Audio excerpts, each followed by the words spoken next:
Everybody, this is the Wednesday, August 30th afternoon session of the Portland City Council. Carla, please call the roll. Saltzman, Udaly, Here. Fritz. Here. Fish, Here. Wheeler. Here. Go ahead and call the first item. Not going to waste my breath on the rest. Item 969, accept update on noise control office. Commissioner Udaly. Yes, thank you, Mayor. Well, I am pleased to have Paul Van Orden present this report on the current state of the noise office. No changes are suggested at this time. As the commissioner and the ONE's new director explore the needs of the city. Our noise office, here's some scintillating facts about our noise office.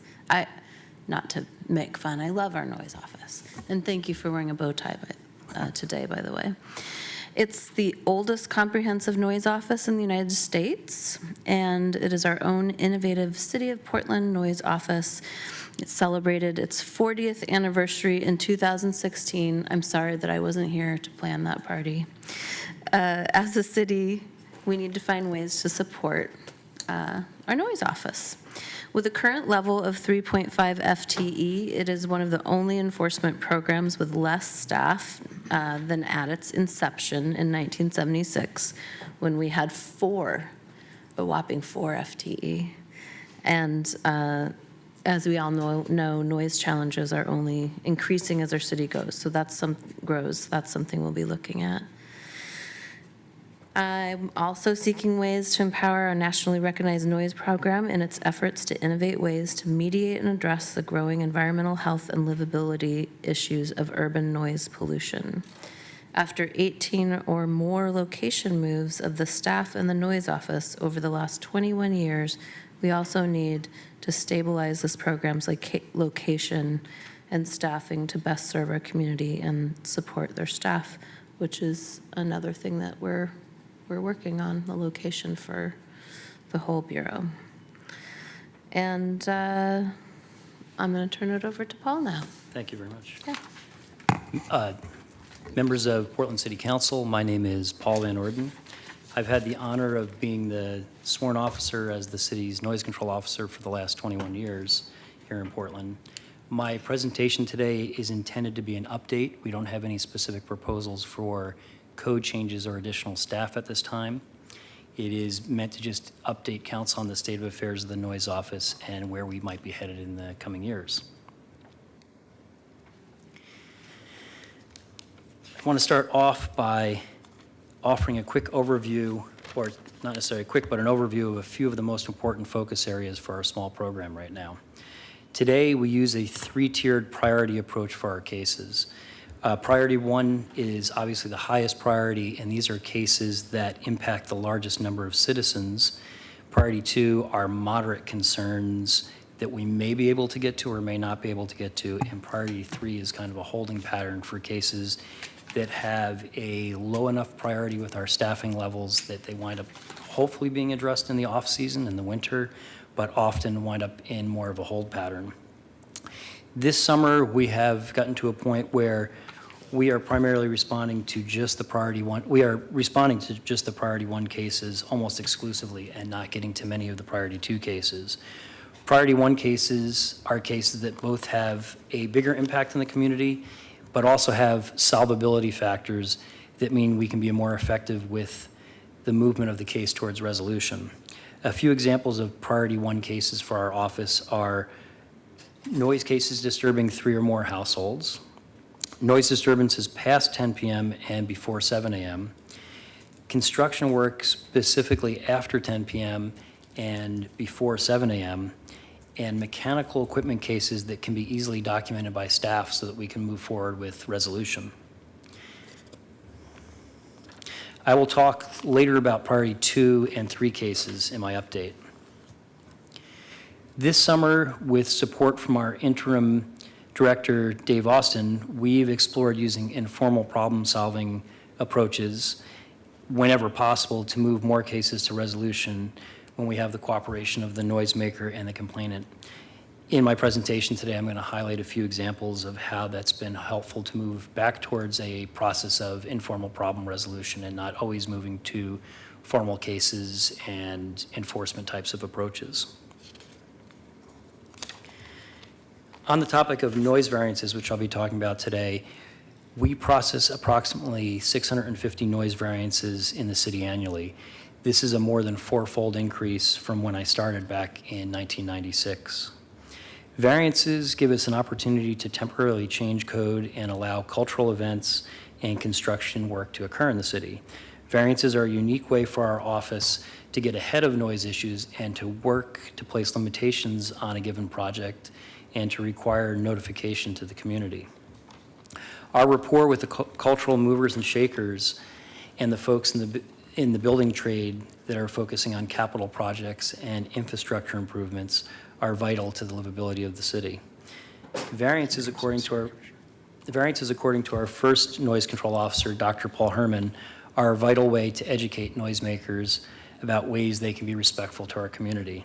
And they also help to keep more cases from turning into complex, often, enforcement cases.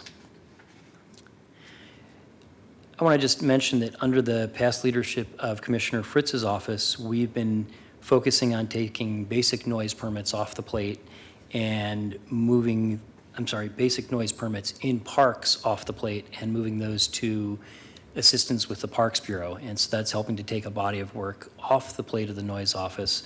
And we have gone through this first year of that process. It's working very well. I would expect that moving into future years that we'll see more cooperation with the Parks Bureau and economies of scale for Parks Bureau, since they're already working on parks, to have the noise office potentially less involved, which frees us up to work on other cases. So that's been a great partnership with Parks. We're still working through some of the fiscal mechanisms of how they collect the money, and right now they're moving it to the noise office. That could potentially change down the road, but it's been a great success in the last year. Hey, Paul, just for my own understanding, is that for concerts and such? Is that what that's focused on? Yes, it's primarily smaller events so that a non-technical expert in parks can easily facilitate that approach. So it's for small events that probably the noise office can't really get out to them. So it's putting some of the weight and onus on park staff to deal with them already. And so it's really just smaller events that occur in parks, not the bigger events that would still come to the noise office. Okay, thank you. Yeah. And then I want to mention, after our move from the Bureau of Development Services a few years ago into our new location in Oney, we've been able to place a new focus on issuing citations to move towards quicker resolution with our cases. And I had a recent opportunity to have a check-in with the Bureau of Development Services, and they're starting to move forward with more citation work, especially with the short-term rental situation, and discovered that there are several opportunities for us to further improve our citation process as we become more stabilized in our current location here at Oney. So that's a notable benefit, because the citations, as we've been more proactive in issuing citations, have really moved cases to resolution a lot quicker. One major concern that I do have as the noise control officer is exploring ways to increase our number of field contacts. In recent years, we've moved from a past practice of having multiple field inspectors when we were at BDS to just one primary field person, which is our noise inspector. During this time period, we have actually decreased our number of visits into the field. The noise in the city is clearly not getting any quieter. I believe this is going to be one of our more important factors to address as we move forward with our new director at ONI. We'll need to explore cooperation with a long list of partners, and especially with our colleagues in the Portland Police Bureau on these cases. This year started off with 3.5 staff members in our office divided in 2 locations. We were actually having 2 of our staff, our administrative staff, were operating out of City Hall, and myself and our noise inspector were out at 4747 East Burnside. And the summer fortunately turned into a stabilizing opportunity for our noise team as the interim director, Dave Austin, moved the 4 of us back together in City Hall. Stability, as I've mentioned, will be an important factor to maximize our efficiencies in the noise office. In the last 21 years, as Commissioner Udaley mentioned, the physical location of our office has moved more than 18 times. So combined with a fairly frequent change in our staffing, as we either have gone up and down in staffing numbers or we've actually had the physical person take a different job, and so we've changed the person who is doing the job, we have definitely lost some ability to be as effective as we could for the city of Portland. So we're hoping that we can stabilize those challenges. Paul, when you mentioned that you used to have 2 people at 47th and East Burnside, occurs to me that the parking is a little easier there, and you're also out in the field, so thank you very much. So in terms of getting to priority sites, whereas if all 4 of you are downtown, then you've got the challenges of parking and congestion. In a perfect world, how do you balance that? The interesting thing is there are some benefits, because at one point we actually there was a short period of time where the inspector was the only one out at the location at 4747 East Burnside. There are some benefits to it because that position could potentially hit more things to the east side. Right. That would become beneficial, having a person out there if we had multiple field staff. The biggest challenge is our communication as a team together has increased our effectiveness so much that having a person out remote is not necessarily effective. If we had more inspectors, it would be wonderful, like we experimented years ago with Commissioner, I think it was Leonard, with Commissioner Leonard having multiple locations with staff. And we actually had somebody out at the Kenton Firehouse for a little while, helping us with noise out of that location. So that could be beneficial, but with just one person, it turns out to be more Gotcha. effective having us downtown. Thank you. We'll be looking forwards to opportunities to stabilize noise control and make adjustments with our staffing to better adapt to a rapidly growing city. I want to offer a couple of quick notes on the background for the noise office. The commissioner has touched on many of these. In the summer of 1976, Portland established the first comprehensive urban noise office. Dr. Paul Herman was our first noise control officer. And interestingly enough, I've mentioned this before at council, our code was written over several years with funding from the United States Department of Housing and Urban Development, as well as the Environmental Protection Agency. So we have a long history of doing good work in the country and trying to innovate in the work that we do. We also have a very unique situation, which the council is fairly well versed in, which is we have a city noise review board, which to the best of my knowledge is the only city in the country that actually has a board of citizens primarily. In this case, we have 5 individuals, 3 are citizens. 1 is a construction industry representative, and 1 is from the acoustical industry that represent our needs on higher level permits that impact the community, and then also focus on code change recommendations to council, much like the Planning Commission would. We chatted a little bit in several different ways about the staffing. So currently we have 3.5 FTE to serve the community. The noise control officer position I'm in is a sworn officer position with all the duties and authorities of a police officer, with the focus being on the enforcement of Title 18. We have been fortunate that we've been doing this so long that we are recognized as national experts in acoustics and noise and are regularly approached by other cities for advice on how we do our work. The administrative side of our office is covered by two folks. One person is 0.5 FTE, their other 0.5 is focused on the liquor needs for ONI, and that position is an assistant program specialist. Our assistant program specialist focuses primarily on the noise review board needs of the program, construction noise variances, and analyzing data and helping me with the data side of the equation. Our OSS 2 is primarily focused on the intake of complaints through the different methodologies that we take complaints in, electronically, via our hotline, via agency references, and then also focuses on the intake of our noise permits aside from construction permits and noise review board permits. He also helps to sign out noise meters, so we have a program we've done for at least 20 years, if not more than that, where we sign out basic noise meters to the public so they can actually screen their own community issues and get a sense of, is it in violation? Do I want to move a case forward? Do I want to just talk informally with our neighbor? And so we had slowed down a little bit with that for a while, and we're back to signing out noise meters through our office. And then finally, we have our noise inspector, and that person's obvious primary focus is our field work out in the field, except for the more technical cases, which I would cover. And in the summer, we try each summer to take some of the workload off the field inspector, and we try and have the noise control officer position cover things closer to the core of the city and have the noise inspector focus on the things outside the core of the city.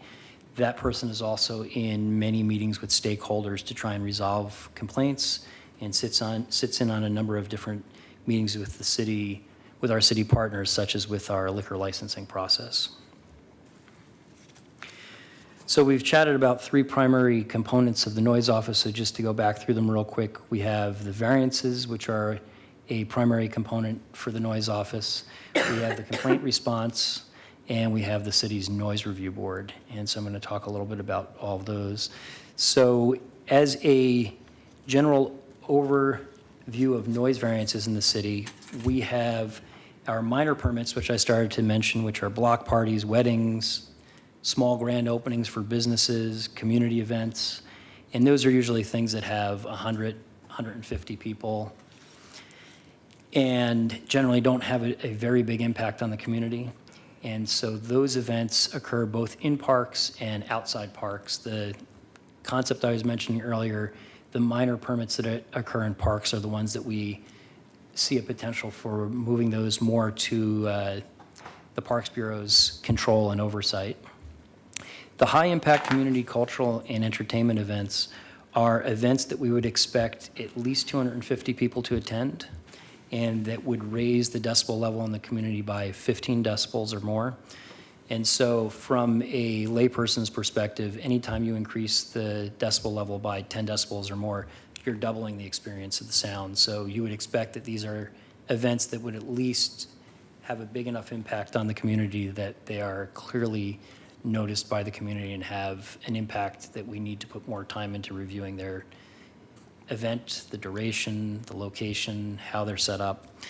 And the next classification is construction. Historically, that's represented about 10 to 12% of our work. Interestingly, I'm going to point out a few of the notable changes recently with the construction boom. The variances over the last several years have been, as I mentioned earlier, about 650 variances. So you can see a quick breakdown in 14-15 and 15-16 demonstrate that the bigger classification of our permits are those minor events. There have been times in the discussions at the city that we've said, does it make sense to still do minor permits? And interestingly, the benefit, as I've mentioned earlier, to addressing issues at the front end, meeting with applicants, winds up being paramount to resolving community concerns before we even have to move to a noise case. So, Paul, what's an example of a minor noise variance in the film and TV area? So interestingly, most filming operations, if not all of them, we wind up classifying as a minor permit and not a major permit. We have been very accommodating of the film industry because of the positive fiscal impact that it has on the community. So almost any filming operation you see, they'll come in for several locations that they're filming, and they'll pull a permit, and they often don't know their next locations. So they'll quite often in a season of filming in Portland come back several times to our office and pull a basic noise permit. Interestingly, the film industry is so well-versed in community notification and working with the community, because if they create challenges, they're not going to have an easy time coming back to a neighborhood, that for our purposes, the filming operations fall into that classification currently. But is the noise we're talking about here, the cameras and the generators, or is it because they want to run a hot rod car down the street, or because they're filming a rally or something? So almost all of the filming operations we deal with, the primary source are generators for the filming operation. And they usually spec out hospital-grade generators, so we call them whisper-quiet generators. We tend not to get complaints on the generators. We try to look at the main things that we've historically seen to cause problems in the neighborhood. Gunfights, so if they're going to have a gun sequence, things that are notably louder. But normally the issue of the filming operations are not usually a giant impact on the neighborhood. The one issue that we have challenges with is trying to work with the film industry to make sure they're leaving or arriving in a neighborhood at a reasonable time, because as they pack out 2 or 3, 5, 10 big trucks, that can be a big enough source in the neighborhood that we try to make sure they wait until the next morning and don't just stop at 1 in the morning and pull away and have a big impact. Thank you. So on the noise variance side, not a giant change. We have seen an increase over time, and the biggest one that I wanted to just point out is on the construction side of the equation. In the last 2 years, we saw a little bit of an uptick in 15, 16, but then in 16, 17, we took a notable uptick, and noise variances in the construction category went from about the 10 to 12% range all the way up to 29%. So we really are, as we see some of the pressures on the appeals to noise variances and just driving around town, all the construction, we can see that very clearly in the body of work that we're doing in the noise office. So it definitely is a notable uptake. I would say from my experience with the construction industry over the last 20 years in Portland, I would think this would carry through 18, and then we'd see it stabilize a bit in 19. The biggest question will be how much, and it's kind of hard to predict where that's going to go in 19. Complaint response, obviously that's the primary factor everyone thinks of the noise office. They don't really realize how much focus winds up being placed in the variance side of the equation. And the complaint response is what you would expect from a normal city complaint-driven process. We have concerns conveyed from multiple methodologies. We have calls to our hotline, calls to the hotline that are answered live. We have online intake via what we call our Track It system, which is pretty antiquated and has some notable challenges, but still is a good source of online intake. And then we have just normal emails that come into our office. And then finally, we have agency referrals from all different agencies in the city, moving cases to the noise office when they aren't under their purview. So we mentioned earlier that our response is broken into 3 different categories. We discussed the primary category that we try to place our focus on with our staffing.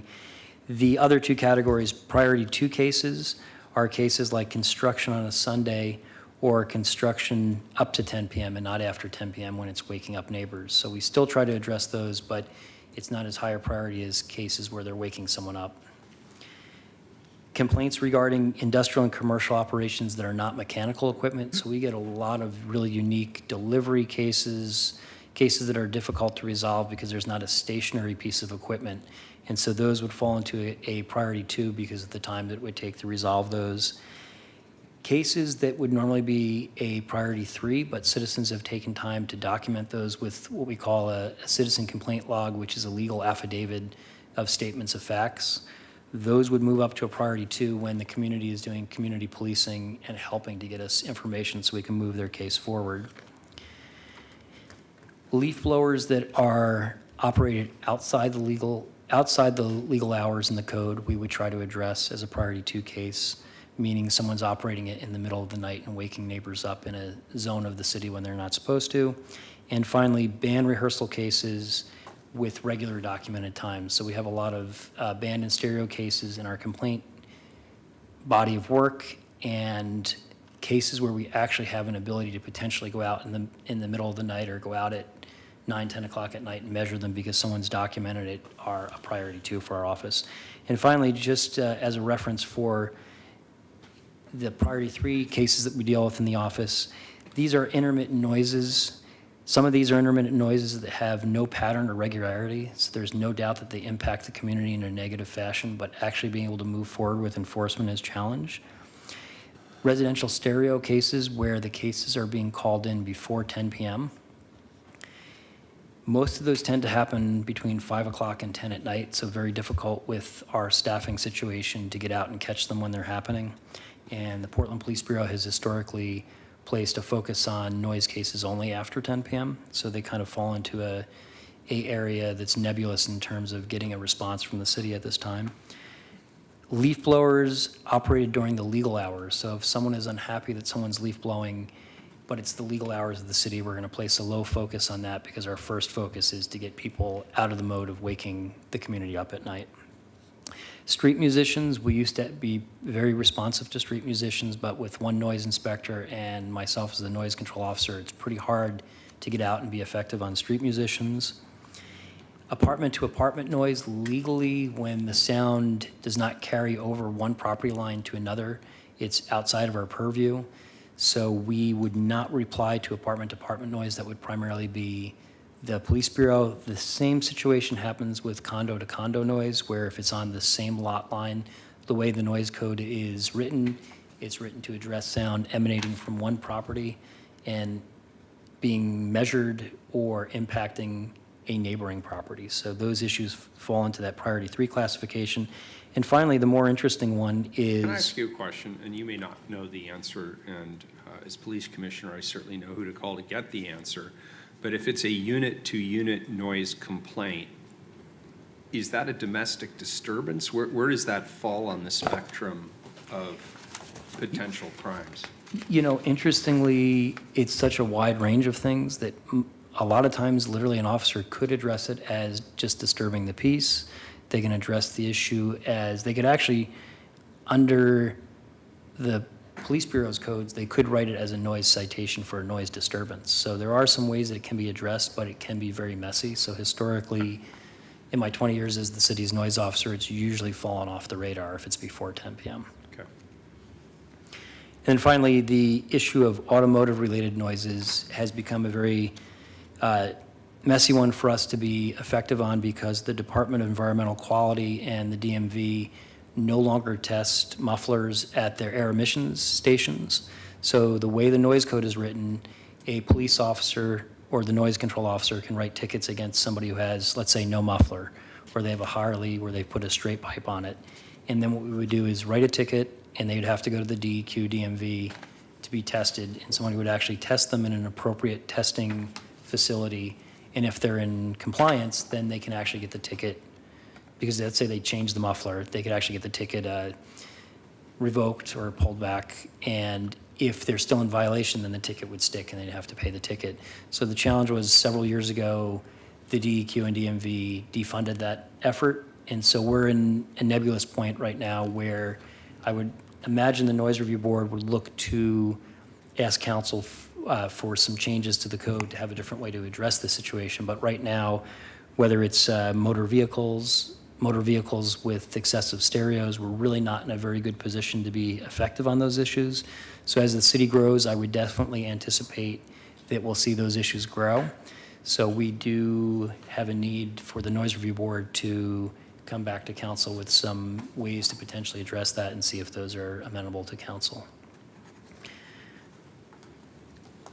So a review of the noise complaints in 2006 and 2007, you'll notice that we had, and in most years, we have a very large number of complaints that are within the classification of residential music, stereo, and band. So interestingly, those are what you would imagine with a citizen blasting their stereo at their neighbors, a citizen who has a band rehearsing in the house. And these cases are fascinating because the greater majority of them, when we send a letter out, we actually can resolve them. So historically, it's been 80% or greater. At one point, it was almost 90%. Just educating somebody with a warning letter solved the problem. We're getting to a point now, though, that they are one of the harder cases to solve because it is very intermittent. Someone's teenager comes home at a time when mom and dad aren't home. They blast the stereo, mom and dad pull in the driveway, and they turn it down. Not enough time for an officer to get out there. Ah, the memories, Paul, Yeah. the memories. So those have always been one of our larger numbers of cases in the noise office percentage-wise, and so that hasn't changed historically. Residential mechanical equipment has stayed about the same level at about 15%. Construction has generally remained the same. We've seen a bit of an uptick when you look at the percentages of total cases. Interestingly, by having folks pull noise variances, I would argue that we haven't seen a proportional increase in construction cases for the number of, or the percentage of noise variances that we're processing. And I think part of that is that we're dealing with a lot of construction cases at the front end.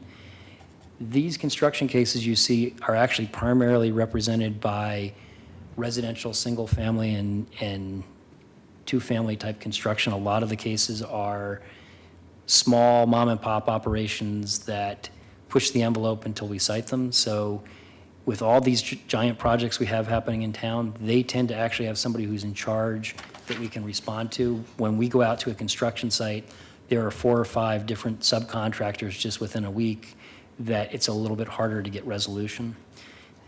The industrial commercial cases, a bit of a shift there of recent downward. And motor vehicles a bit messy because although we try to track them a bit, we really don't have an effective way, as I mentioned, to solve those cases. And the other cases are things like doggy daycare and similar operations. So one of the things you'll note is back in 2006, 2007, we had approximately 3 inspectors. It depends on how you counted them because we had other folks helping us at BDS who weren't specifically just noise inspectors. With just a single inspector, you'll see that our numbers have gone down. I would not argue that the cases in the city have gone down. It's more so a factor of the things that we can address with just one person wind up being smaller, and I would be hard-pressed to say if there isn't potentially a factor where folks may be getting frustrated that with our staffing levels, we can't respond as quickly as they would like, so we may be seeing potentially, kind of hard to analyze, we may be seeing less folks calling as they hit a little bit of a roadblock. Paul, could you give us some sense, the day of an inspector, do you have to go out on site for each of these complaints? Do you take them over the phone? What's a usual, typical day? So historically, for an inspector to do the job, it's about 50-50. 50% of the time is in the field, 50% of the time is the paperwork, getting things organized so you can look things up on our track system, find out the zoning history, see if code compliance has a case. And so sometimes it's front-loaded that you're doing that work in the beginning of the day, depending on which types of cases you're chasing. Sometimes it's backloaded and you do it at the end of the day. So for instance, if you were an inspector chasing construction, you would likely try to hit those in the morning because they try to get finished around 3 o'clock, and you'll more than likely find folks working on the site when you go by to chat with. So you'd go out, you'd try and hit as many locations as you can. We rely very heavily these days on citizen logs because you can imagine that one inspector can only hit so many locations effectively. And so the inspector may hit a handful of locations. We are definitely seeing less inspections now, and I think a part of it, from my experience, is we're having some major transportation challenges. I used to be able to hit probably 8 locations in a day. I don't think I can do that very effectively anymore. Usually your dialogue with the construction site is going to be fairly quick, maybe 20 minutes. The minute you get into something like a residential situation where there's a motion attached to the issue, it's a much longer dialogue. Neighbor-to-neighbor issues are more difficult than construction because there's often a neighbor feud going on, and so you're stepping into a social work-like situation. And so one of the issues we are going to have to figure out how to address is how to get out to more cases, because it is a primary tool for solving our noise cases, whether that's through innovative community policing with some of our partners in the police bureau, or different ways to address the situation in the noise office. It definitely is one of our most important modes is the inspections. Thank you. I'm not sure if I answered your You question. did, that was Okay. helpful, I appreciate it. So the interesting element of our construction cases is the fact that I mentioned earlier, we are trying to move towards a approach of more informal process solving. And so I'm going to just show 2 quick slides. This is a location called Amalgamated Sugar. It is up off North Lombard, primarily in terms of this photo is taken from Lombard. The formal address is off Columbia at 2600 Northeast Columbia. The informal problem-solving cases have become a bit more of a regular affair for us. And this is one I'm going to mention, and the second one I'm going to mention is this side of the stadium, Fred Meyer's. It's a loading noise and neighboring apartments concerned. You can see the loading docks, and then off in the distance, if you see the apartment complex kind of in the center of the slide, just past the residential, looks like a kind of a single-family duplex type of building next door to that. So the informal problem-solving cases, with the case you saw with Amalgamated Sugar, it was a pretty fascinating case because our office started getting a series of complaints from all over the Northeast Portland area from about a 10 to 15 block range, and no one could tell us what the noise was exactly. They just said they had this sound that was metallic, that was banging. Everyone had their own way to describe it. There was some commonality to the description that made us think everyone was talking about the same issue, but at first no one knew exactly what the source was. So we tried to coordinate with the complainants and tried to coordinate with where they were map-wise to triangulate where the source was. And interestingly enough, from an informal problem-solving perspective, what wound up being most effective was when we chatted with complainants, we encouraged them to get the word out to their neighbors, either through the neighborhood system or in my role as the chair of the Northeast Coalition of Neighbors, we tried to see if we can get the word out through partners in the neighborhood. And what wound up happening was neighbors used the Nextdoor app, and they actually said, hey, if you're hearing this, call the noise office, let them know what you're hearing, and we wound up being able to triangulate it. But what happened concurrently as we were triangulating it is Amalgamated Sugar helped us because we called every single source that was on Lombard in this vicinity and said, are you doing something unusual? What's happening? We're getting complaints. The folks from Amalgamated Sugar jumped on Nextdoor and they said, hey, we're reading your description, we think this is us. And so what was great is wasn't a formal case. We couldn't even send a warning letter because we didn't know where the address was. And what wound up happening was through some cooperative measures, we learned that the primary source when our noise inspector and I visited the site was a transportation challenge where they could no longer get the rail cars that they needed to move the sugar. The rail cars would carry about 3 times the volume that they could put in a single truck. And so they were having trucks arrive at the site, offloading their sugar material into the trucks to transport to their locations. And what wound up happening is they had historically used rail cars that would go onto a shaker device, and it would shake the rail car to have the sugar keep falling into the vessel. And what they had to do with the trucking operation is they had to physically come out with a mallet and slam on the tankers. And so what was hilarious was once the manager realized how big of an impact they were having on the community, they stopped doing that operation at night. He jumped all over it. He went to the corporate office and started working as hard as he could to see if they couldn't get back to the rail cars. So they were trying to move their operations back to rail cars. But it was a great example of not opening a formal case, working with the community, fairly time effective. It wasn't very time consumptive for us to do it this way, and it really worked to solve the problem. So that was a great example. Then the secondary element was... Paul, I would like to know where I can lodge a complaint about them taking down the historic white satin sign.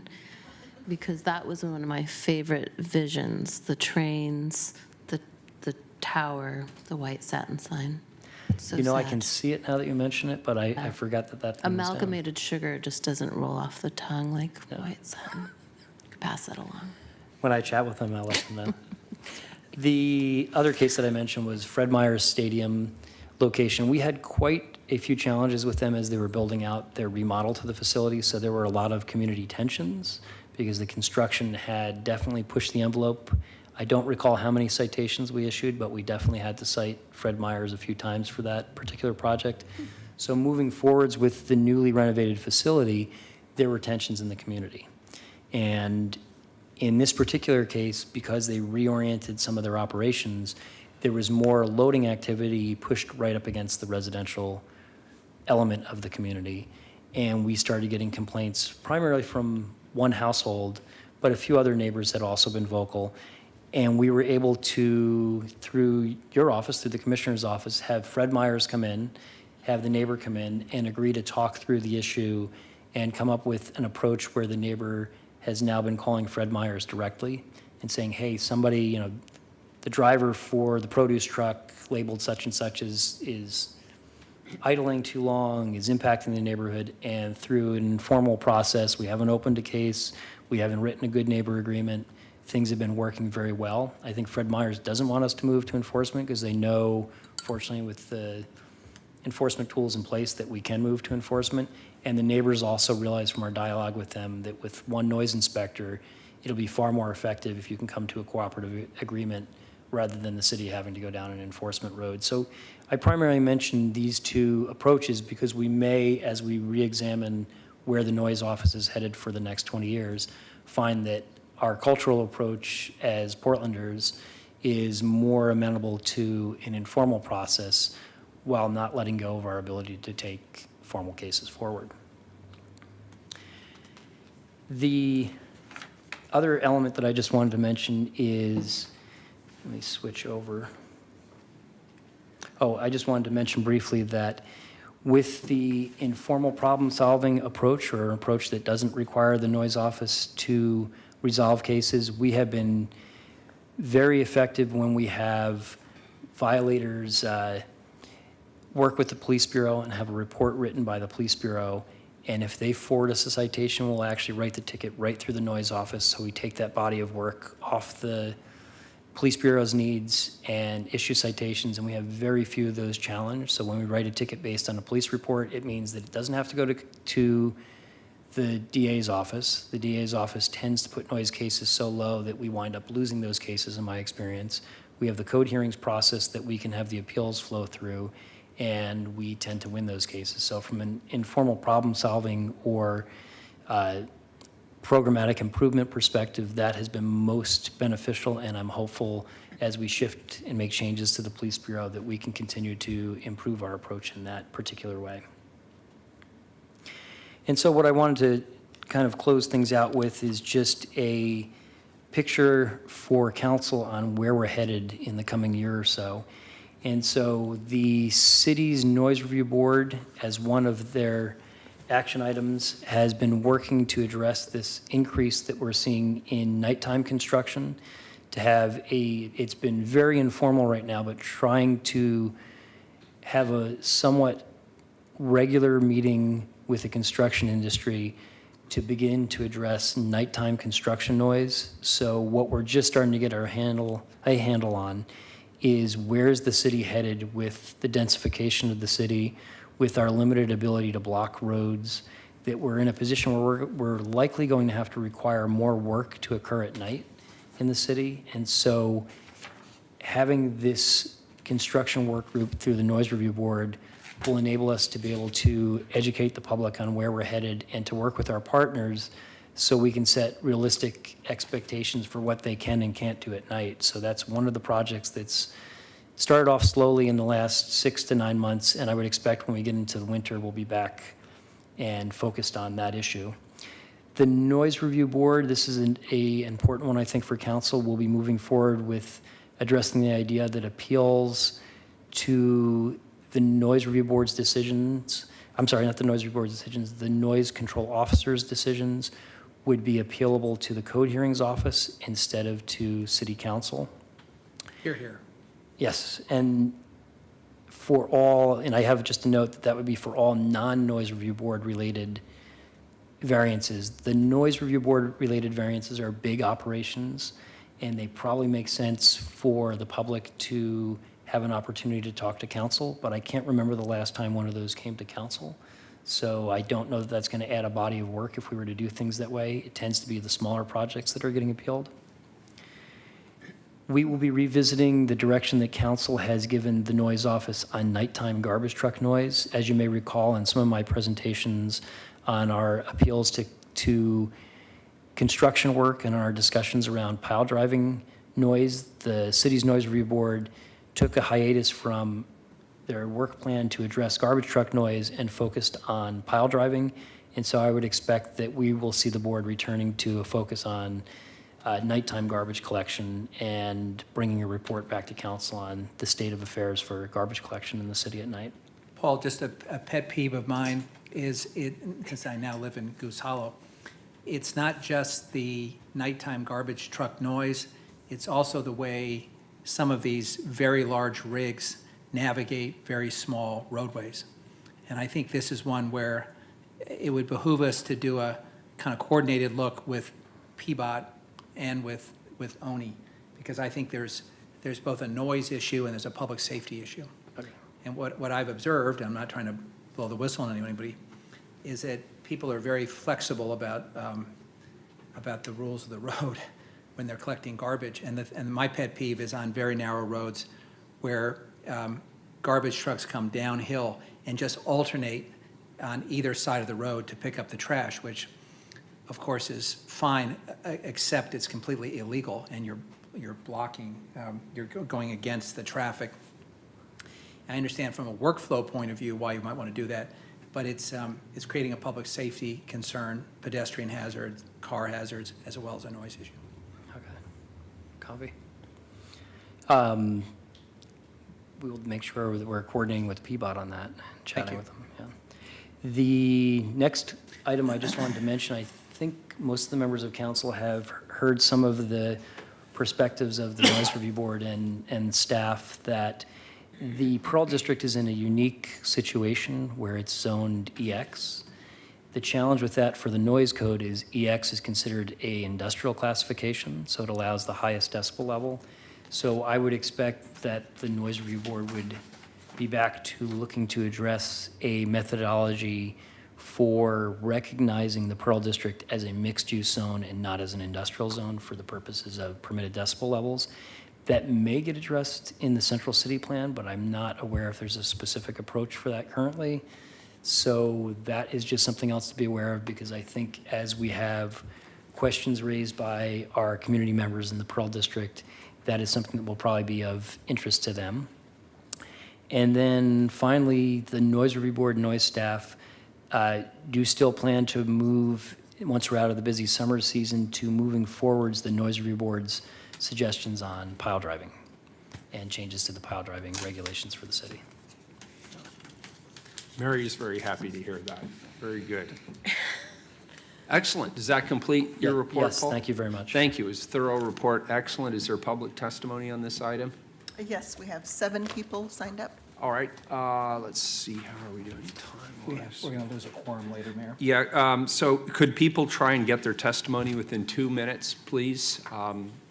I'll be a little flexible on that. When you have 30 seconds left, you'll see the yellow light go off. When your time is up, it turns red. Please state your name for the record. If you're a lobbyist, we need to know that under council rules. If you're here representing an organization, we'd like to hear that. 2, everybody knows, please do not interrupt other people's testimony. If you do so, you'll be asked to leave. If you're asked to leave and you don't, you're subject to arrest to trespass. We don't want that to happen, so everybody just hear people out respectfully. Who's first? The first 3 are Frank Harris, Noah Kleinman, and Jim Krebs. Fantastic. Come on up.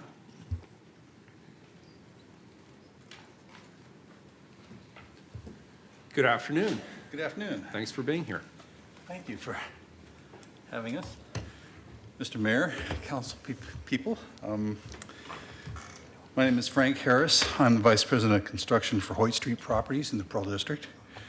And thank you for having us here today and talking about this very worthwhile topic.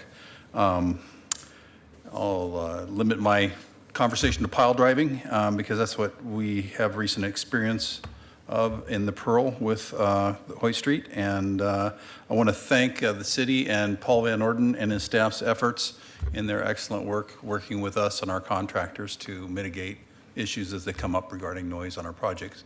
I think they're doing a great job, and I want to thank the Noise Committee Task Force for all the good work they're doing as well. I want to state that you know, we realize we live in a community now that this is the 16th building Hoyt Street has built in the community, in the Pearl District, and we're highly involved in that community, and we want to be good neighbors and good facilitators of that community. We have evidenced that by some of our efforts to mitigate some of the noise that we've created with our recent construction of Block 20, the Vista condominium project. And that included sound blankets for the school that's nearby and also sound attenuation on the actual pile driving mechanism itself. And Paul can attest to some of the results that we received, improved results in lessening of noise that we received through those efforts. So I just want to voice our opinion and our thanks for having a good staff that can deal with these issues in a responsible manner. Much appreciated. Thank you, sir. Good afternoon. Good afternoon, Mr. Mayor and Commissioners. I'm Noah Kleiman. I'm a nonprofit leader here in Portland, but I'm testifying today as a citizen who likes the way Portland sounds. I've been in Portland since 2002, and in that time developed a certain taste for the noise level that we enjoy here. And I didn't realize that was what was happening until I visited another city and stayed there after kind of a long time of just sort of hunkering down here in Portland. I remember the first time I visited DC, recognizing that there was something very different about the feel of that city beyond just that it was a different city, in that I saw businesses that had speakers on, at restaurants with speakers on the front of their business that were blasting the episodes of The Simpsons at the street, trying to get you to come in. That at night the noise level from garbage trucks and from emergency vehicles using sirens right next to where there's like a hotel, which is built for sleeping, surprised me. And I learned from the noise office that Portland's noise office is fairly progressive and has a public health mission. And I learned that because during the period of time when we had multiple noise investigators, the noise office was able to do outreach that was about public health, about safe listening. And so I just like to call attention to that as we grow. I would like to see us having that kind of public health coverage that we've enjoyed continuing. Very good. And that reminds me of a brief but funny story. I was in another city. I won't mention the name because I don't like to badmouth other people's jurisdictions. But I was sitting at a lovely outdoor cafe enjoying my pizza. Next door was a karaoke bar, and they were doing the same thing. They had a video and sound outside from a karaoke bar, and it was so awful. It was driving all the customers at the pizza place away. And I thought, man, this is the basis for a real fight between these two business owners and operators. So thank you for sharing. Speak for yourself, Mayor. Very sounds good. Fantastic. You to have a me. voice. I don't. He'll do it Good his way. afternoon. Good afternoon. My name is Jim Krebs. I'm with a company called SiggyCom Incorporated. We're located in Fort Collins, Colorado. And I was invited by Paul to come in and speak with you today because he wanted me to share some information about what it is we do and how it might be able to facilitate him and his office do their work. We are in the business of providing instrumentation to do remote, unattended construction site monitoring for noise, dust, vibration, a variety of parameters. And I just wanted to share some information about what sort of capabilities that represents in the event that could be helpful, again, to his office. I understand that the city of Portland is already engaged in some noise monitoring at the PIR, the International Raceway, where they're monitoring for noise. So you're already doing some of that now. I brought a small PowerPoint, but I'm going to skip through that quite quickly. In urban environments, we're seeing increasing construction activity involved with renovation, new projects that are next to existing structures. So it's having impact not only on those buildings, but the population at large. And as Paul mentioned, a lot of that work is being moved to nighttime efforts, which can mitigate traffic congestions, things like that, but at night, it has more of an impact on the population, so is more of a concern. The technology exists to monitor remotely and without any involvement by personnel, automatically monitor noise levels, record the data, and send messages. If you set a threshold level and it exceeds that threshold level, it can automatically send text messages or emails to any number of people that are stakeholders to the project, whether it be people in his office, members of the community, council members, whomever. You can set up the projects to communicate however makes the most sense. Sir, we each of us have bureaus where actually this technology would be interesting. Mm-hmm. And you said you had a PowerPoint. So could I ask you if you wouldn't mind forwarding your PowerPoint to the clerk's office so that she can distribute it afterwards? Okay, all right. And I want to emphasize the fact that this is automatic monitoring, it really involves limited expense of labor to the project. And Is this what your company does? They make this product, or am I we make mistaken? the product. Okay, We are very not good. consulting engineers. We don't do the monitoring ourselves. We simply provide the instrumentation. But given the personnel that's in Paul's office, the expertise is there. Got it. To administer this themselves quite easily. And again, without increasing FTEs accordingly. So several goals. You can document the noise levels continuously and record the violations of those noise limits. You can make that information available to the public. You can invite them into projects so they can actually look at the data and maintain your community involvement. The information is recorded, so you have actual documentation, which could be particularly helpful in litigation scenarios, where everything is documented and you have exact noise levels, which could be quite helpful. I mentioned about the messaging, and the system can automatically send messages when you have a violation. It's easy enough to use that you don't necessarily need to employ a professional engineer to administer the system. And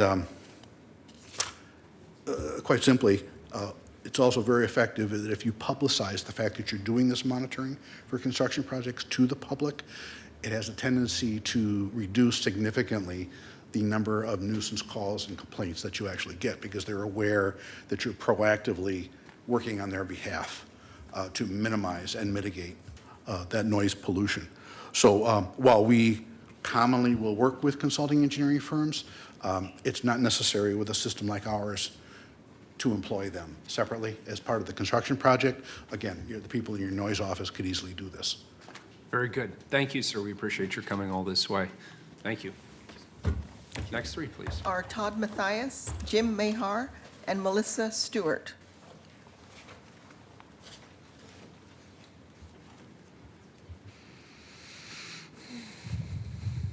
Good afternoon. Why don't you go ahead and start, sir?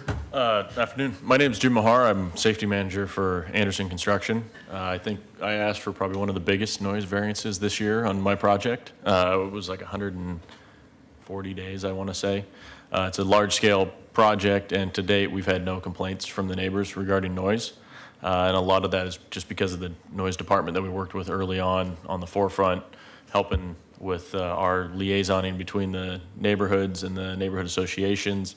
The Northwest Neighborhood Association is quite large, so it was very fun to work with them early on to figure out what their requirements were and what the cities were for our area. Paul mentioned it before, that the zoning within the city is confusing. So what our limitations are and what our noise decibels are, it can become tricky, especially with a construction project and a large-scale one that I'm on. But I just wanted to thank the city for working with us on that, because it's been a very smooth process, and other cities are not that way. So I just wanted to say thank you to the noise department for that. Appreciate it. Thank you. Thanks. Good afternoon. Hi, my name is Todd Matias. I'm an acoustical consultant here in town. I've been in Portland for doing this for 21 years now. And I was here just to speak on behalf of the noise officer in the noise office to show support, because it's really helpful for what I do to have those people here in the city, not only, as you said, for clarifying code and making things easy to understand for both complainants and people that are generating noise, but also in just, I have a respect for Paul, and I know the level of his technical competency, so I can rely on that. When he says, this is what it is, I don't have to worry about it. If we had some scenario where it was left to the police officers, say, to do that, anybody can go out and kind of take a measurement and come up with the decibel level. That's not hard to do. But having some knowledge of the physical aspects of acoustics and how they work, is important in terms of determining what's going on. So I just wanted to show or support Paul and his work here and say that glad he's here. That's it. Wonderful. Thank you for saying so. Appreciate it. Good afternoon. Good afternoon. I'm Melissa Stewart. I'm the current chair of the Noise Review Board and just a citizen at large at that. And I'm here to support the Noise Office, of course. Wishing to say that, among other things, a staff of 3.5, I'm sure you understand now, having seen the PowerPoint presentation, is really too small for a population of 650,000 people and the density that we're increasing day by day. The city of New York, which follows us to a certain extent in our efforts to deal with noise, has a population of 6 million with 110 noise officers, just to give you a clue. It seems like Portland could justify maybe 5 more people, 4 more people. But essentially, even if this gentleman who just spoke about the remote option exists, there's still an awful large part of what the noise office does, which is educating people about how we should behave so that everybody can have a certain amount of peace and quiet in this community. The further thing I would say is, given the stress of having too few people to operate the noise office, Officer Van Orden has still managed to draw 30 people, I think, 30 professionals from the construction industry, of which this gentleman is one, to do a better job of codifying the conditions that we at the Noise Board have to look at when we agree on a variance or not, so that they can be done administratively, which means that the construction industry spends less time in that process and often less money. So just so you know, they work really, really hard. I appreciate that. And are there other members of your committee here today? The board members? Yes. No, they all have jobs. Yours truly is just retired. So, Very good. yeah, Well, sorry. congratulations. And if you could pass on all of our thanks to them. Okay, We sure will. appreciate it. Thank you. Thank you. Thank you all for your testimony. Next 3, please. The last person is Mary Sipe. Very good. Good afternoon. Good afternoon. I prepared written testimony, and I've kind of thrown it away, and I'm going to try and make this as short as possible.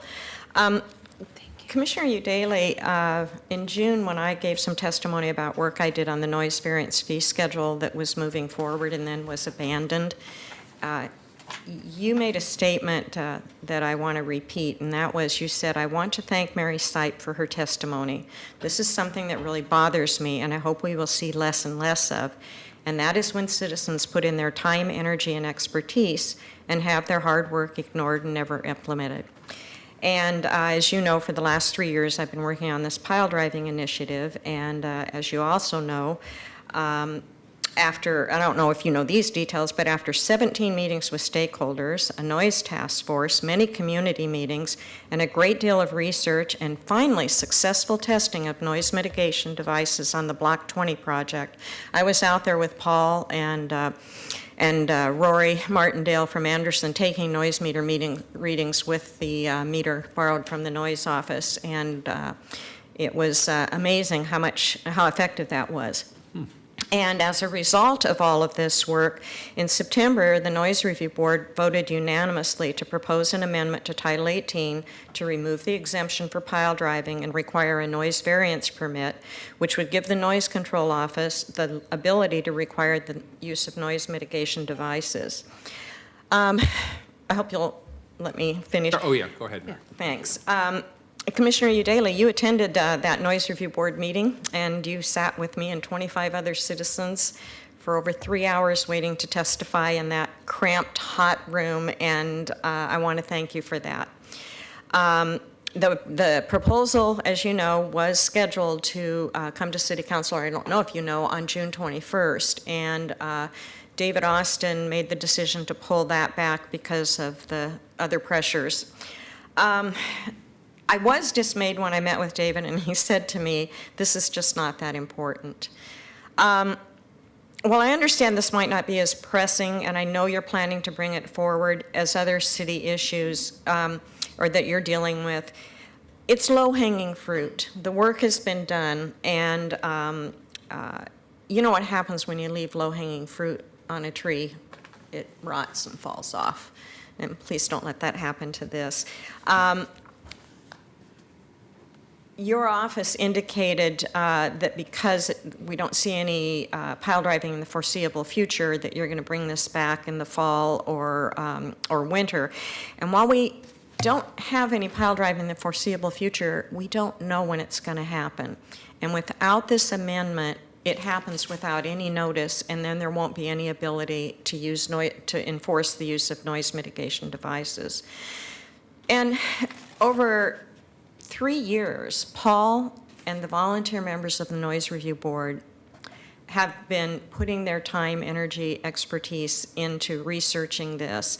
And to me, to continue to delay bringing their proposal to City Council doesn't show much respect for the years of work that they've put into this. And I just want to ask, you know, in the fall or winter's not the kind of commitment I'd like to see for when this will come to City Council.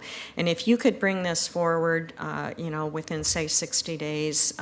It's been a year since the Noise Review Board voted to bring this proposal forward, and I would just like to ask for your support of Paul and the Noise Review Board and me and the members of the community, and let's bring this forward and let's get it wrapped up and taken care of.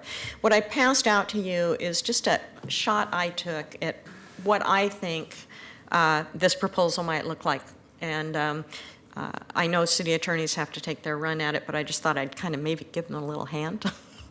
So, thank you so much for the time. I really appreciate it. You bet. Thank you. Mary, and I want to assure you that everyone's quality of life in this city is important, as I think you can imagine coming in as a new commissioner. With, you know, we all have limited time and resources. We have had to prioritize certain things within the Bureau, but I stand by that statement. Yeah, thank you. And I do need to speak to Paul and our new director before I agree to your 60-day request, but Okay. I'm hopeful that Thank you. that we could do And that. frankly, out of respect for what you're going through, I have not been knocking on your door asking to meet with you, because I have all the faith and confidence that you will keep this above water. Thank you. Thank you. Thank you. We Mayor, I appreciate move to it. accept the report. We have a motion. I'll second that. Commissioner Fish moves, Commissioner Udaley seconds. Acceptance of the report. Any further discussion? Please call the roll. Udaley? Thank you, Paul, and everyone that's here from the noise office. Could you raise your hands? I see 1, 2, yeah. I just want to appreciate you guys. I mean, you're in one of many offices where I feel like your typical interactions with the public are stressful, because this is, you know, noise is a source of stress and contention, and you might not always get the appreciation that you deserve, and I hope that you absorbed all of it that was shared today in the session. So thanks for your hard work. Aye. Fritz? Aye. Fish? Paul, superb report. Thorough, detailed, well-organized, and I suspect I am in a rather large cohort of people that think that 3.5 FTE is a very lean operation, and we need to reconsider that in due course. Thank you for your presentation, and thanks to everyone who took time to testify today. Aye. Wheeler. I think this was a fantastic report. I appreciate it, Commissioner Daly. Thank you. And to all who testified. And frankly, I thought it was a really good thing also to hear some people testify in support of the noise office and Paul and your leadership. That's a nice thing to hear too. So thank you to everybody who came forward. I vote aye. The report's adopted. Thank you. Colleagues, we're going to read the next three items together, 970, 71, and 72, please. 970, ratify a collective bargaining agreement between the city and Laborers Local 483, Portland City Laborers, relating to the terms and conditions of employment of represented employees in the Portland City Laborers Bargaining Unit.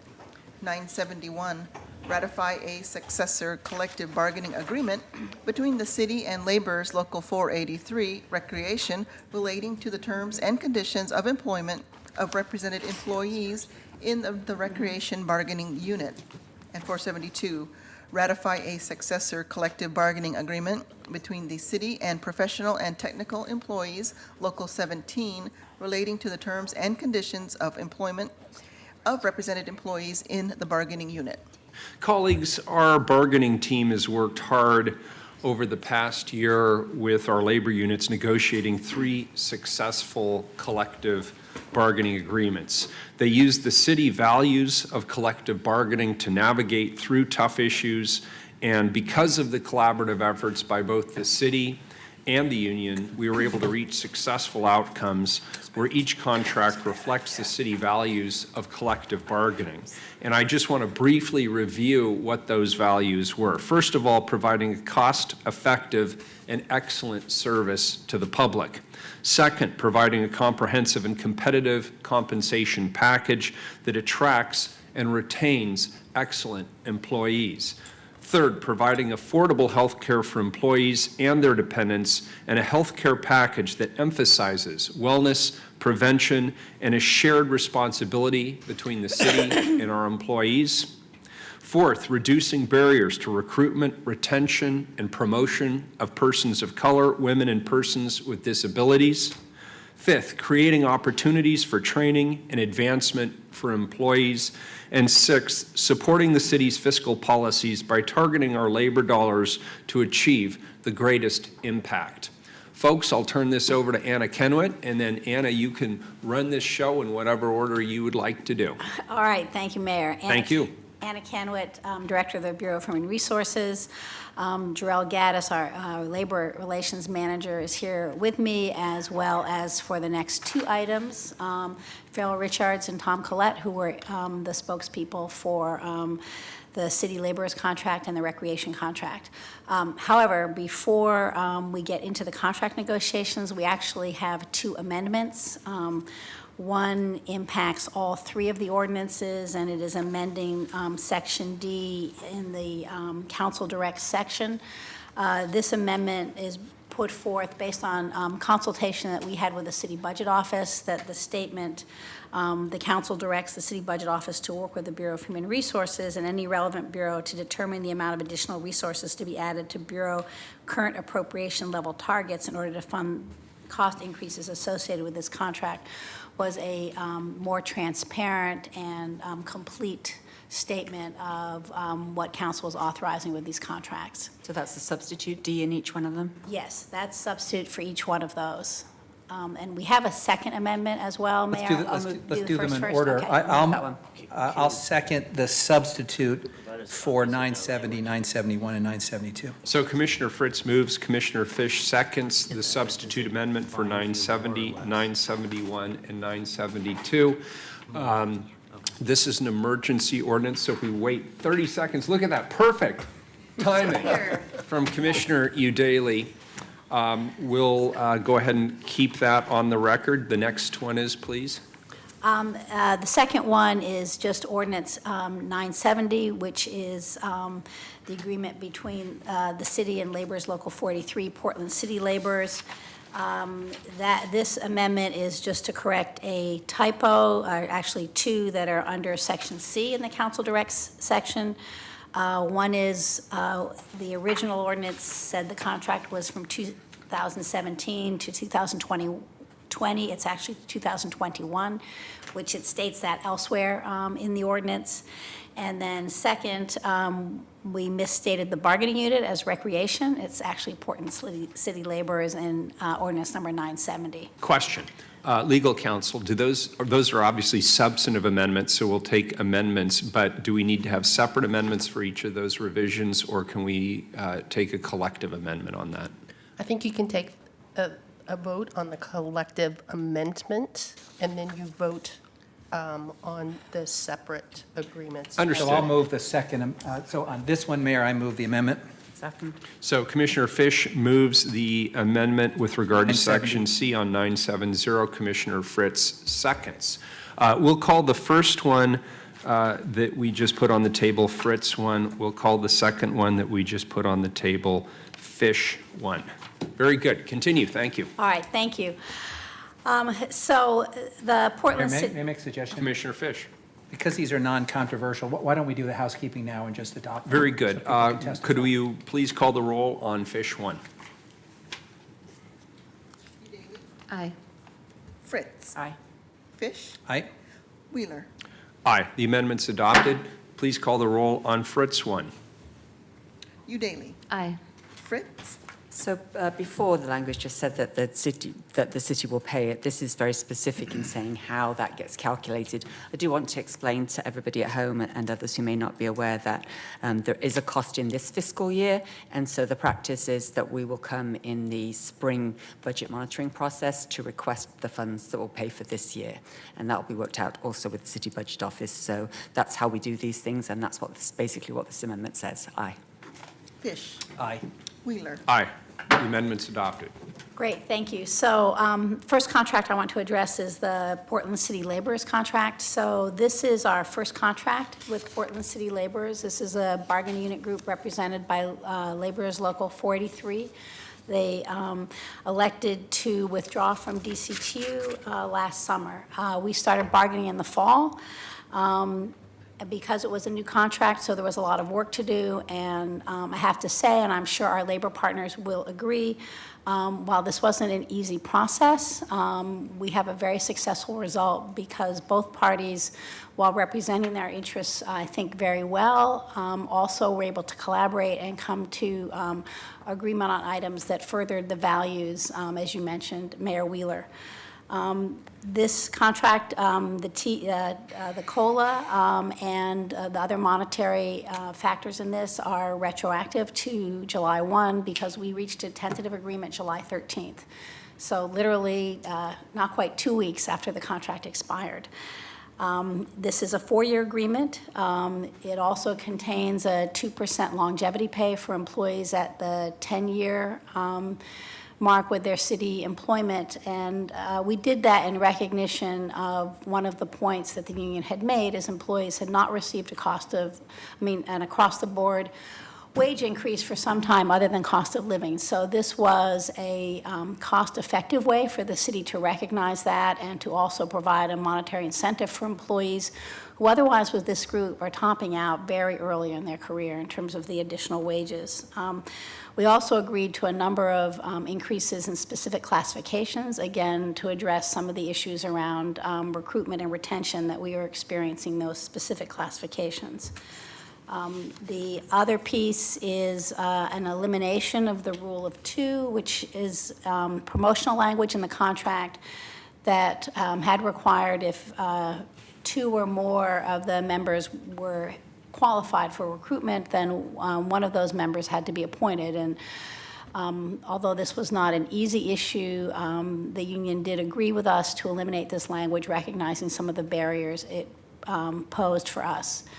The city had an interest as well in some restrictive language in working out of class, and because of the complexity of those issues, and again, this is an example of labor is being willing to work with the city, the tentative agreement sets up a working group so that union and management, bureau management can really sit down and look at where the issues really are with working out of class.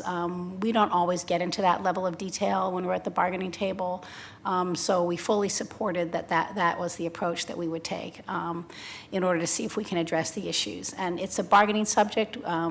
We hope that we can address the issues in the work group, but we recognize we may not be able to. But again, we are confident that we will be able to make some progress. This agreement also implements the city's wellness incentive, which we think is hugely important, that our intended result is for employees to have a relationship with a treatment provider, and if they have the physical every other year, then they will retain the 5% premium share. Our goal is that because of that ongoing relationship, employees will share more information. We'll have a healthier workforce. Healthier workforce, besides having the obvious positive results that people will be at work, they'll be able to be engaged at work, it also keeps our rates down. And our corresponding goal with this wellness is that we can to retain the 5% employee premium share as long as it is fiscally viable to the city, and we believe this program does accomplish that. You'll see that same agreement in all three of the contracts before you today, and assuming they're all ratified, then that will mean the city population, with the exception of firefighters and DC2 employees, will be under this new plan. I'd like to turn it over to Farrell.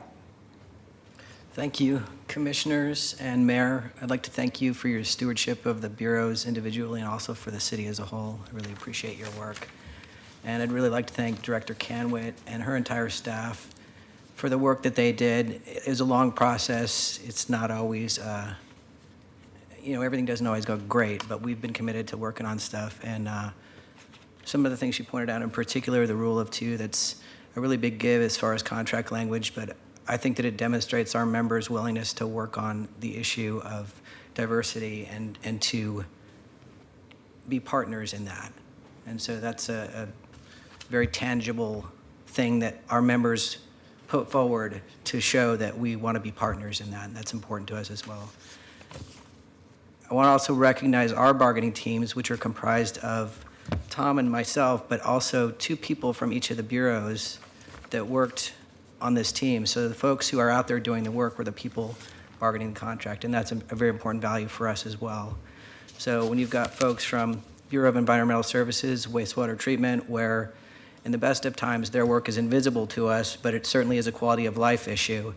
When you've got folks in parks who, something as simple as you go to your parks and the garbage cans are all cleaned out, or it's something as exciting as the 100-year anniversary of a rose test garden, because we've got horticulturalists, we've got park techs, we've got utility workers who do like the sweeping and cleaning up.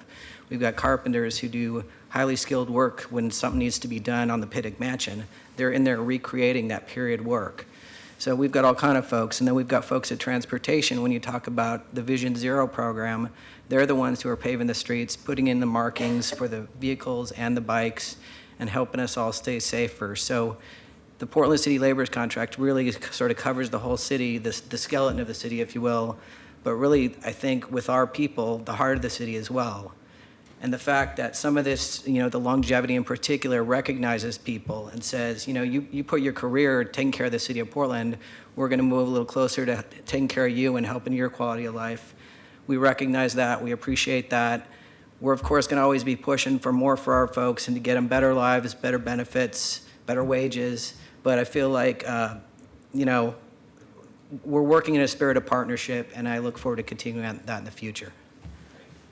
I want to turn over to Jarrell to thank his team as well, but I did want to echo one thing that Farrell said. From the very beginning, this union has taken a very strong stance in terms of the city's efforts to diversify its workforce and to be an inclusive workforce, and we really appreciate that. I think it's great. So, First off, I want to thank council and the mayor. Going through this process, I think it's very important for us to understand, without your support as council and mayor during executive sessions, providing us with guidance, our team, and I'm going to talk about our team in a few minutes, but collaboratively together, going down this process, it was a team effort. We all pitched in and did the things that's necessary for us to accomplish the goal that we accomplished today. So I want to first start off with our chief spokesperson, John Uto. He has been very instrumental in negotiating this contract, establishing a relationship. Yes, negotiations can be tough, but however, we all have the same goal at the end, is making sure that we have a positive contract for our employees and for the citizens of the city of Portland. I want to acknowledge Maureen Weber as our second chair. She was very instrumental in keeping things on track, being very organized, and making sure that we accomplished the goal of a successful contract.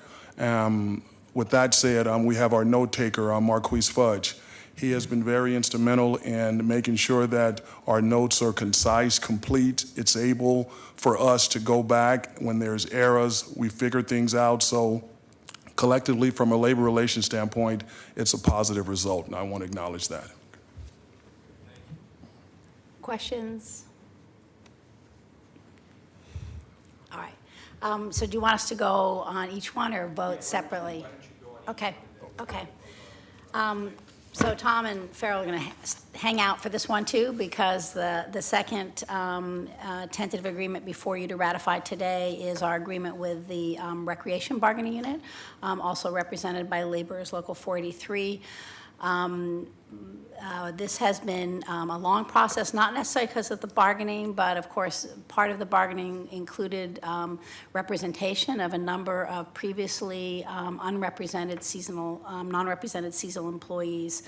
For this agreement, we actually signed a tentative agreement July 17th. Again, very close to the expiration date of the contract.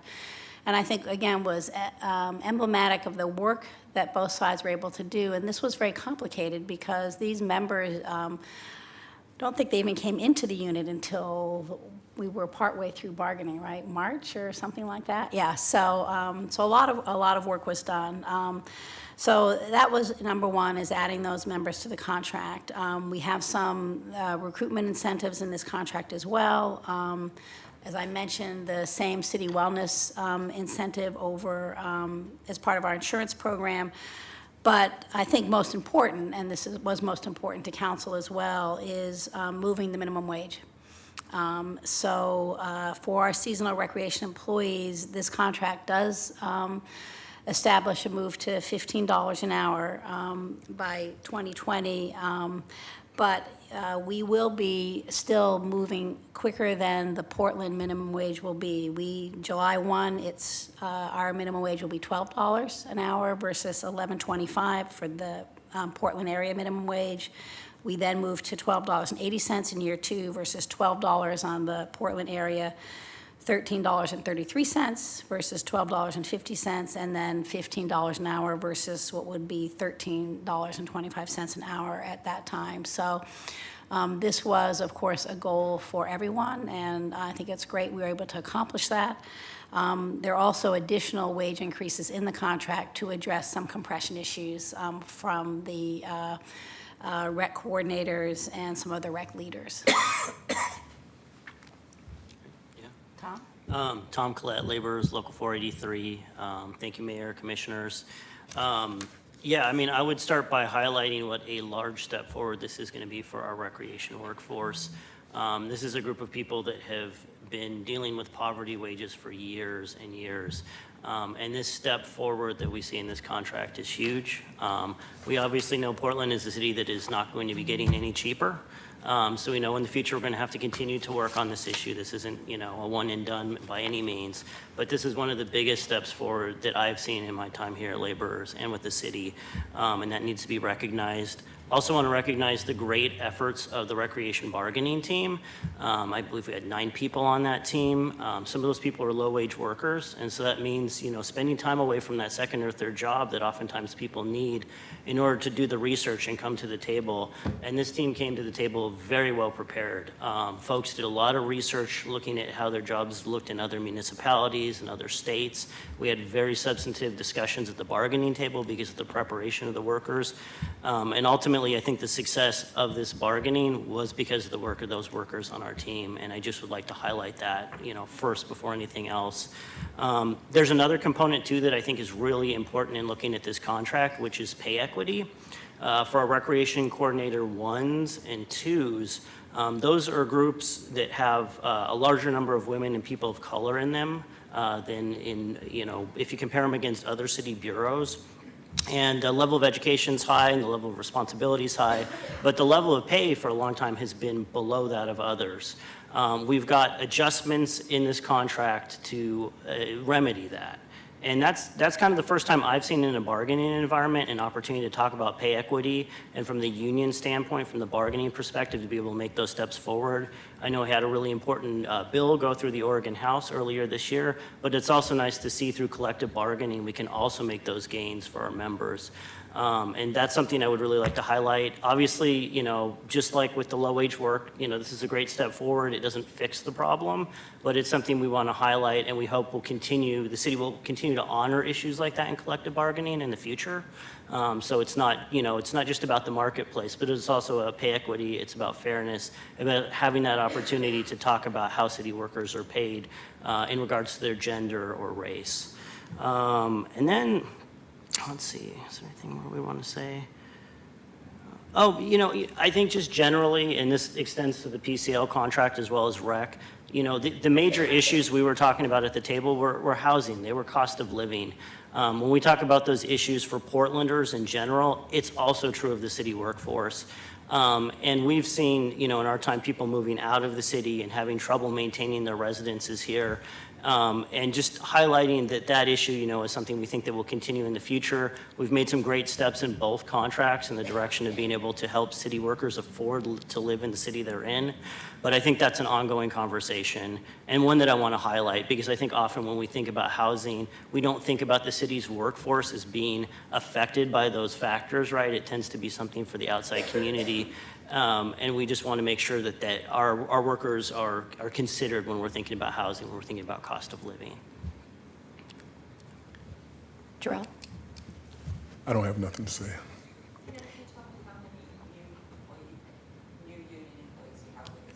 Contract. Depends on the season. Okay. And so, Yes. and because it is so variable, I don't want to give any numbers on the record because I don't want to be wrong. Why But- didn't I learn that years ago? That is a very smart approach. Well, we have about 3,000 on the payroll right now, and so I think the majority of them are now covered by union contracts. It's going to be a good deal less than 3,000.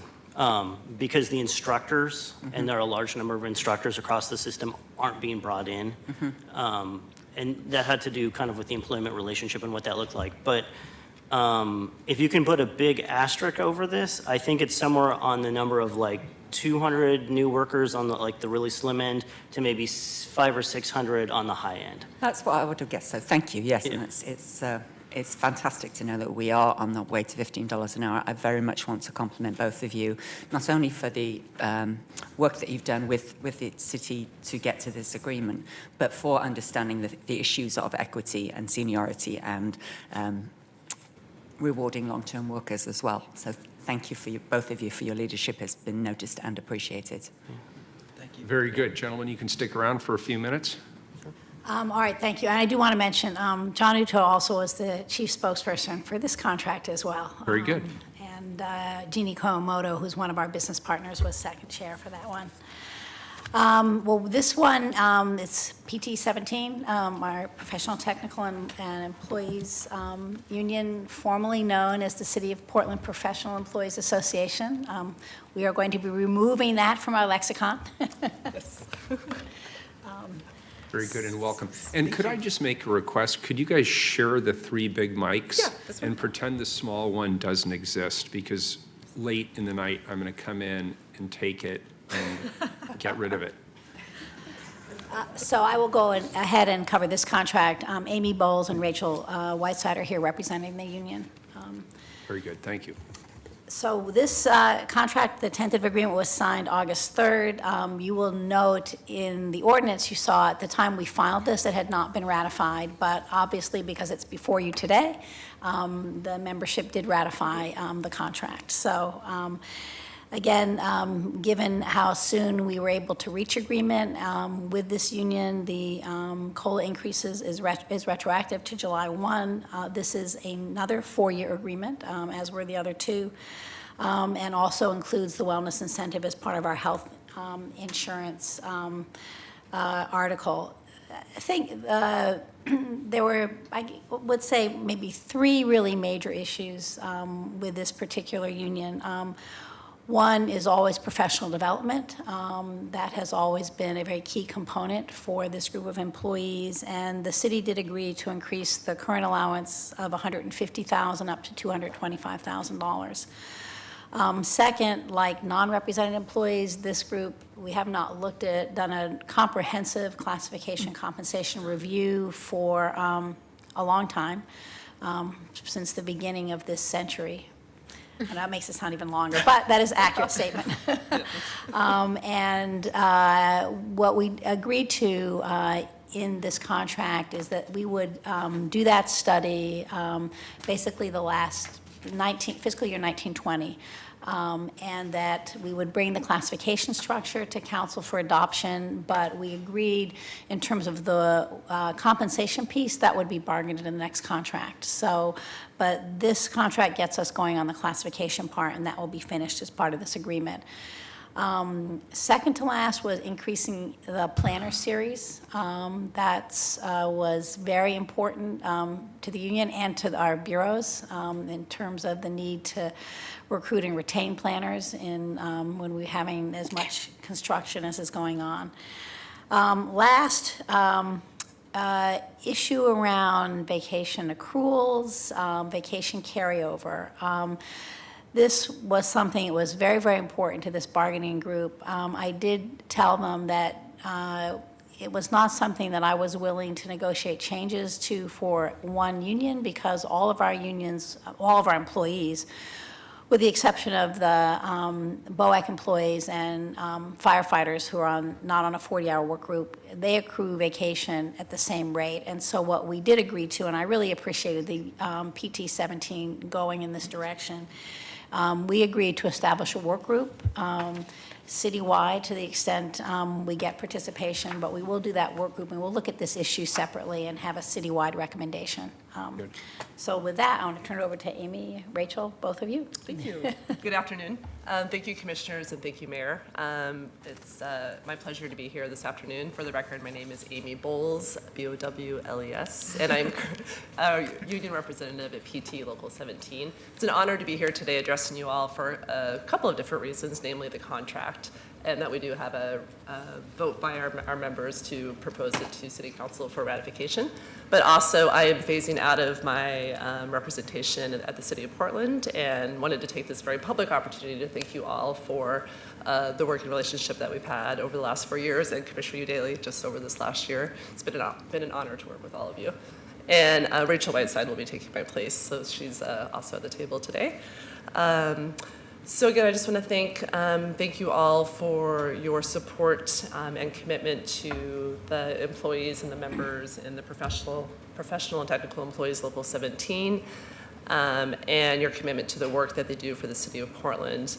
We are very thankful for the commitment to the Planner Series wage increase. As we have discussed, there was a significant disparity in the wages that the planners were receiving, and so we're thankful that the City Council and that our colleagues at Labor Relations and Human Resources did recognize that and are addressing the recruitment and retention issues by increasing those wages.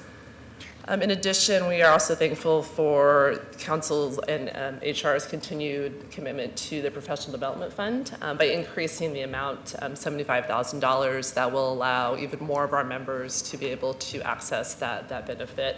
And it is something that over the last 4 years that our members have continually used to the point where it runs out actually before the end of the fiscal year. So at this point, again, more of our members will be able to access that and have those opportunities to further develop their professional opportunities and then provide back to the city the new expertise that they gain and what they learn from training.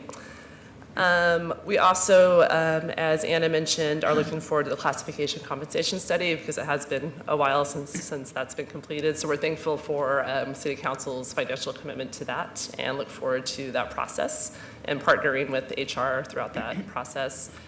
And also the vacation leave work group is something that we believe is a step in the right direction and look forward to further discussions on that and with HR through the work group and then also with City Council when we get to that stage of the process.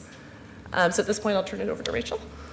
My name's Rachel Whiteside, and during the contract negotiations, I was a city employee of the Bureau of Development Services. And now, as Amy mentioned, I'm moving on from the city and I will be working for the union full-time. I wanted to take a quick moment to thank the council and thank the members of our bargaining team. We had an extremely dedicated and professional group of employees that represented all of our major bureaus who came to the table weekly, who came and showed up with well-thought arguments, compelling examples from their work units, and did an amazing job of presenting to the city's team and answering thoroughly all the questions that the management team had. That included myself, Paul Cohn, who's in the audience from BTS, Jerry Verhoff from Parks, who's now retired, Sarah Spots with the Water Bureau, Priscilla Part with the Bureau of Development Services, Andrew Newman took over for Jerry when she left, John Wilson with the Portland Bureau of Transportation, Jamie Wilde from Water was an alternate, stepped in at a moment's notice, and then also Elliot Levin was the PTE Local 17 Research Director and provided invaluable resources for our team as well. So I will be following up with HR and Commission on the,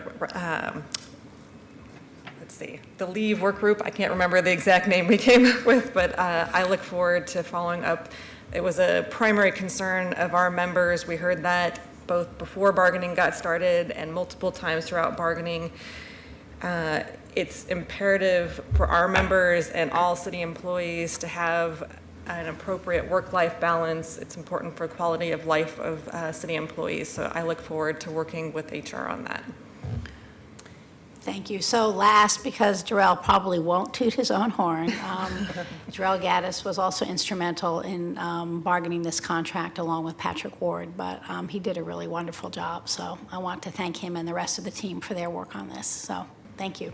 Very So good. Thank That you. is it for our presentation. Great. One Any comment, questions, Commissioner Mayor. Fish? You bet. Amy, because this is your last presentation and because my office, like all my colleagues, have had the benefit on a regular basis of both you and Rachel coming in and giving us briefings and building the relationship. I understand you're going to be going back to Seattle now? Yes, that's full-time? correct. Yep. Well, thank you for the good work that you did and the spirit of partnership that you fostered in those conversations, and we're delighted that, that Rachel is following your footsteps. Thank you, Commissioner. Commissioner Fritz? Well, I wanted to extend my thanks, Ms. Bowles, for all of your work over the years. I've learned from you, and I know you'll do a great job in Seattle. And Ms. Whiteside, I was initially thinking this is terrible for the Bureau of Development Services. Wonderful, of course, congratulations. And then I thought, oh, I'll get to meet with you again. You will. So I'm really looking forward to that. That's great, guys. I'm sure you'll be as good in your new capacity as you have been for development services. So thank you very much. Thank you. Thank you, Commissioner. Very good. Is there any public testimony, Carla? No one signed up. Very good. So why don't we do this? Could we please call the roll on 970 unless, are there any further questions, colleagues, I should have asked? Seeing none, please call the roll on 970. Udaly, Well, thanks for everyone's hard work. This was one of my steepest learning curves going through this process with all of you, and I feel so much better prepared for the next round. Thanks for the presentation, and I'm just really thrilled with the outcome that we're doing better by a lot of our city employees. Aye. Fritz. Thanks to Labourers 483. It's been an absolute pleasure working with you, and thanks to our team too. Thanks to my colleagues on the council recognising that we do need to step up and help some of the lowest paid city workers and reward them. I'm especially excited about the longevity pay. I think all of our city positions should have longevity pay so that people don't have to change position or go into management in order to be able to do an excellent job for their community as long as they're employed by us. You asked if there are any other questions, Mayor. I think the question is how we're going to pay for all this, and that will be a topic for next year's budget. This one is only 289,000 of general fund, but almost 1.5 million for a citywide. So by year 4, so it's the right thing to do. Aye. Fish. Well, Director Canwit, thank you for bringing this home. And Jarrell and your team, thank you. Good work. To Tom and Farrell, I think there is, it's fair to say that when the decision was made to pull out of the DC2U, there was some uncertainty about what actually that would mean and how that would impact bargaining. And I think what you have demonstrated through that course of action is that we have established a very strong partnership with the laborers going forward, and this agreement reflects that. And as one of, or both of you said, we get to bargain hard at the table, but ultimately we find the middle ground, the common ground. And we deeply appreciate the efforts you've made to do that, and I'm very pleased today to support this contract. Aye. Wheeler. Well, I want to thank everybody as well who was involved in this. I appreciate the fact that we started out with the values-based approach to these negotiations, particularly providing cost-effective and excellent services to the public that we all collectively serve, and making sure that we are able to attract, retain, and grow a world-class workforce. And I believe that we have done that through this contract. I want to thank the labor negotiation teams. I think everybody was tough, but very reasonable and pragmatic in their approach. And I appreciated the effort to problem solve, to give us real life examples of what was going on in the units and understanding the needs of our employees and listening with an open ear in terms of the potential constraints that our labor management team had as well. So I thought it was a very productive set of negotiations, and I agree that this lays a foundation for a strong partnership going forward. I'm always reminded of the fact that at the end of these discussions, we're all on the same team here, and our objectives are all the same, and we stated them on the first day in the values, and we agreed to those values, and having done so, it was really a question of how do we get to yes. And so I found this a highly important and energizing process. I learned a lot along the way about not just our labor units, but about our city, our services, the dedication of our employees, and I look forward to continuing this as we go in the years ahead. The substitute ordinance is adopted, the collective bargaining agreement is ratified. Next item, please. Call the roll. Udaley. Aye. Fritz. So this one is 454,000 this year, the estimated cost. So as I mentioned when we voted on the amendment, we will be asking the city to pay that in the spring budget adjustment. All of the cost of this is in the general fund at 1.2 million by year 4. And as the mayor's just said, it's absolutely the right thing to do. We're finally getting where we required all our outside contractors to pay $15 an hour, and now we're finally being able to do that. We've also in the process established hundreds of good union jobs. I remember when I was in charge of development services, I presided over hundreds of new union jobs as we were recovering from the recession. And now in parks, that with your partnership, with all of your partnership, we've been able to do this. And as somebody who's still a dues-paying member of the Oregon Nurses Association, I think it's particularly appropriate that it's the week before Labor Day when we're approving this particular contract. Thank you so much. Aye. Fish. All my thanks from item 970, but one additional comment. Commissioner Fritz has been the champion on this council for raising the terms and conditions of recreation employees, and she has been constant and vigilant as the commissioner in charge of the Bureau, in our executive sessions, in her one-on-ones with her colleagues, and at council. And so, Commissioner Fritz, thank you for the vital role that you played to bring this day forward. Aye. Wheeler. Aye. The substituted ordinance is adopted. The successor collective bargaining agreement is ratified. Next item. Udaley. Aye. Fritz. Again, thank you to both of you and to the whole team. Aye. Fish. Well, you'll be missed, Amy, but now when we visit in Seattle, you can take us out to lunch. I guess won't have any conflicts. Nice work, team. Aye. Wheeler. Aye. The substitute ordinance is adopted and the successor collective bargaining agreement is ratified. We are adjourned until, I understand, item 973 on tomorrow's agenda has been pulled. Is that correct? Was withdrawn. Okay, so the time certain at 2 p.m. tomorrow, August 31st, has been withdrawn. So the city council will reconvene tomorrow, August 31st at 3 p.m. We are And Mayor, adjourned. my understanding is that'll be about 10 minutes. I hope. That'd be great. Two quickies. Yeah, should.